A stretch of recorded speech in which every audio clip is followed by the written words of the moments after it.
Bonjour à tous, bienvenue sur Remicom TV. Un petit message pour vous cadres, rebondissez grâce à la franchise. Oui, mais comment et qu'est-ce que c'est que la franchise? Pour en parler, nous recevons aujourd'hui Fabien Douce. Bonjour, vous êtes consultant Remicom. Alors d'entrée de jeu, expliquez-nous, enfin pour ceux qui ne le sauraient pas, qu'est-ce que la franchise? Alors bonjour, alors la franchise c'est un partenariat.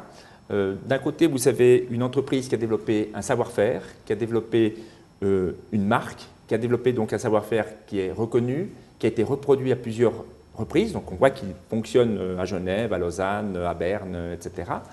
Et de l'autre, un chef d'entreprise qui va apporter son envie de se battre, donc son ambition, son expérience professionnelle et ses fonds propres, et pour ouvrir donc un point de vente en respectant le métier et le savoir-faire de ce franchiseur. Et donc ce chef d'entreprise, on l'appelle le franchisé, et j'insiste bien sur le fait que ce chef d'entreprise n'est pas un salarié du franchisé, il n'y a pas un rapport siège-succursale. Ce sont deux patrons à des niveaux différents certainement, mais deux patrons différents d'entreprises qui vont s'unir entre eux pour travailler ensemble pendant un certain nombre d'années.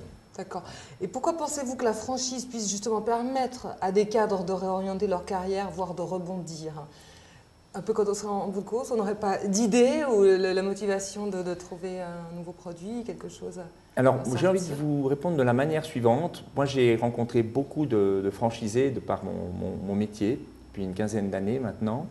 Et bien que les parcours soient différents, leur histoire est différente, ils ont un dénominateur commun, c'est que leur volonté de devenir propriétaire en franchise d'une entreprise découle donc d'un dénominateur commun qui est une cassure. Cette cassure ou une rupture, c'est dans le cursus professionnel. C'est soit le cadre qui à un certain moment se dit mais bon voilà, j'ai roulé ma bosse, j'ai appris beaucoup de choses et maintenant j'ai envie d'être moi, le dirigeant, d'être mon propre patron. Donc là, on tombe dans un créneau de quelqu'un qui fait une action volontaire.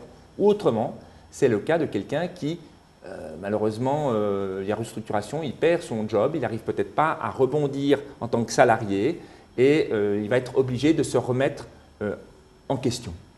Mais en fait, il faut montrer patte blanche. Comment on fait aussi pour être crédible? Pas tout le monde a l'autorisation de se lancer en tant que franchiseur par rapport à une marque ou quelque chose.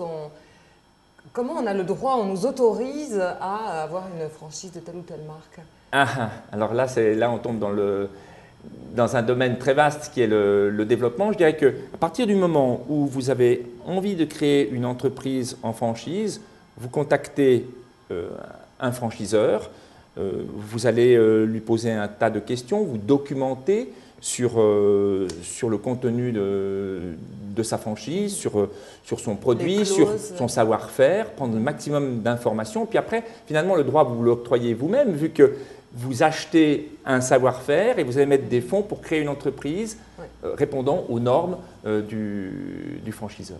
D'accord, oui, effectivement, avec un contrôle très précis, on ne fait pas ce qu'on veut au niveau de la déco, l'agencement, exactement, dans la ligne du client. Est-ce qu'un cadre dispose justement des compétences nécessaires pour se lancer dans la création d'entreprises en franchise?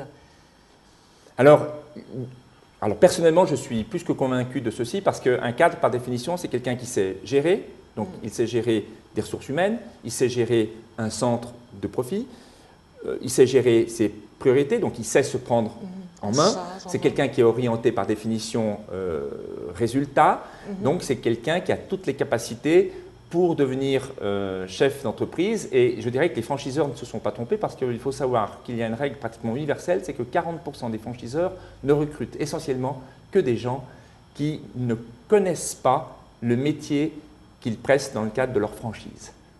Je m'explique. Oui, vous avez des gens qui, par exemple, étaient dans l'informatique bancaire et pour X raisons veulent passer à autre chose et vont peut-être se retrouver, alors soit commerçant et avoir un grand magasin de fleuristes dans le cadre d'une enseigne, comme par exemple Monceau Fleurs ou le Jardin des Fleurs, qui sont des enseignes françaises mais qui ne sont pas présentes en Suisse.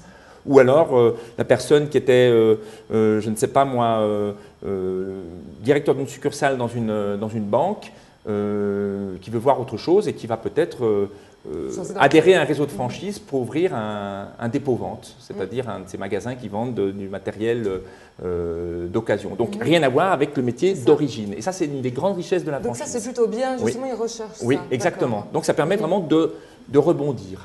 Toutes les portes sont ouvertes. Voilà, donc en fait, ils peuvent vraiment rebondir, réorienter leur carrière dans n'importe quel domaine, pour peu qu'on ait des affinités tout de même. Tout à fait. En fait, il y a des domaines où il faut vraiment venir du métier. Il est clair que, par exemple, un magasin d'optique, ce sera un opticien. Moi-même, je ne pourrais pas postuler chez un opticien. Je ne connais rien à ce métier, ou ne serait-ce que coiffeur. Mais par contre, des franchises qui sont peut-être plus ouvertes, qui ont des métiers qui sont beaucoup plus ouverts, il y a de grandes réussites de gens qui venaient d'autres domaines, qui se sont totalement révélés. Et quel conseil alors vous donneriez, vous, à quelqu'un qui vraiment veut se lancer? Alors, je donnerais 3 conseils principaux. Le premier conseil, c'est vraiment d'aller à la pêche à l'information, de s'informer. Et c'est facile aujourd'hui avec les moyens tels que Internet. Vous allez sur un moteur de recherche, vous mettez commerce en franchise et sur la première page, vous allez avoir un tas de sites, soit de fédérations comme la Fédération suisse, la Fédération française ou d'autres fédérations, ou des sites qui sont spécialisés dans le recrutement de franchises. Donc il y a pléthore d'informations. Après, il faut la trier, bien sûr. Le deuxième conseil, c'est de prendre le bâton de pèlerin, d'aller rencontrer des franchiseurs, connaître leur métier, voir si ce métier vous interpelle, vous plaît, etc.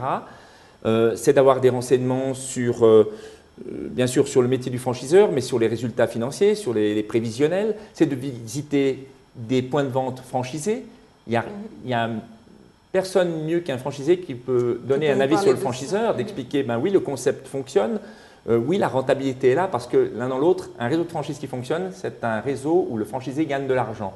Donc vraiment, ne pas hésiter à être curieux, à poser les bonnes questions. Et si vous avez un doute, s'il y a un manque de transparence, fuyez parce que vous allez prendre quand même une responsabilité qui est importante. Oui. Troisième point aussi que j'aimerais dire, c'est qu'une fois qu'on a fait son shopping, qu'on a toutes ces informations, donc il faut les trier et rien laisser au hasard, parce qu'en fait, la personne, avant de se lancer, elle va devoir répondre à 4 questions. La première question, c'est est-ce que le métier du franchiseur que j'ai choisi me plaît? Est-ce qu'il me parle? Est-ce que je me vois travailler dans un magasin? J'ai pris l'exemple du magasin de fleurs tout à l'heure ou du dépôt-vente. Est-ce que je me vois travailler dans une surface de 1000 m² bondée de meubles, d'électroménager, etc. Ça, c'est la première question. Est-ce que ce métier me plaît? Deuxième question, c'est est-ce que j'ai les capacités intellectuelles, financières, qui m'amène à répondre après à votre question, et les capacités intellectuelles pour me lancer dans ce projet. Troisième question, c'est est-ce que ma famille est d'accord? Est-ce que ma femme, mes enfants sont d'accord que pendant les 2 premières années, je vais peut-être rentrer souvent à 20 h, je ne vais plus pouvoir prendre les 5 semaines de vacances annuelles, donc il va y avoir un sacrifice. Et la quatrième question, c'est est-ce que j'ai envie de me lancer seul, 100% indépendant, ou m'associer avec un partenaire sous le cadre d'une franchise? Je dirais que si vous n'avez pas 3 oui aux 3 premières questions, ne le faites pas. Et si vous avez 3 oui, ben c'est déjà très bien. Et si vous en avez 4, ben vous êtes mûr pour la franchise. Maintenant, très rapidement par rapport à votre question, alors, comme j'ai expliqué dans la définition, c'est un partenariat. Chacun amène ses fonds propres et il y a sa prise de responsabilité. Et il est clair qu'effectivement, si tout d'un coup le franchisé devait être en difficulté financière, il est clair qu'il ne doit compter pratiquement que sur lui-même, vu qu'il est chef d'entreprise et il a amené ses fonds propres. Maintenant, j'aimerais quand même donner 2 renseignements. Le premier renseignement, c'est qu'il y a une statistique qui est presque universelle. Elle est presque trop belle, mais elle est véridique. C'est que 90% des points de vente qui démarrent en franchise, 5 ans plus tard, sont toujours en activité. C'est-à-dire qu'en fait, la franchise, ce n'est pas comme une assurance vie, on est d'accord. Moi, j'ai envie de dire que la franchise, c'est un peu comme un abonnement de fitness club. Quelque chose qui a déjà fait ses preuves. C'est-à-dire que l'image, quand vous signez une franchise, c'est un peu comme quand vous allez dans un fitness club. Ce n'est pas parce que vous avez signé l'abonnement de fitness club que vous avez pris 30 cm de triceps. Il y a un vrai travail. Et donc, si le concept est bon et que le franchisé est un bosseur, il n'y a pas de raison que ça fonctionne pas. Il n'y a pas de raison que ça ne fonctionne pas. Maintenant, si ça ne devait pas fonctionner, ça arrive, il n'y a pas que des succès. Ce n'est pas aussi simple que ça. C'est-à-dire qu'effectivement, le franchisé est responsable, entre guillemets, de ses billes, si je peux utiliser ce terme. D'un autre côté, le franchiseur, il a quand même la tâche de faire en sorte que l'éventuelle cessation d'activité ou sans aller dans un scénario aussi catastrophique qu'une faillite, que le divorce se passe le mieux possible. Oui. Ça s'appelle un désengagement, ce n'est pas quelque chose de très aisé. Oui. Tout à fait. Ben, écoutez, je vous remercie Fabien Douce d'avoir répondu à toutes ces questions. Je vous remercie. Et on prend congé de vous, on se retrouve bientôt pour un autre thème. Au revoir.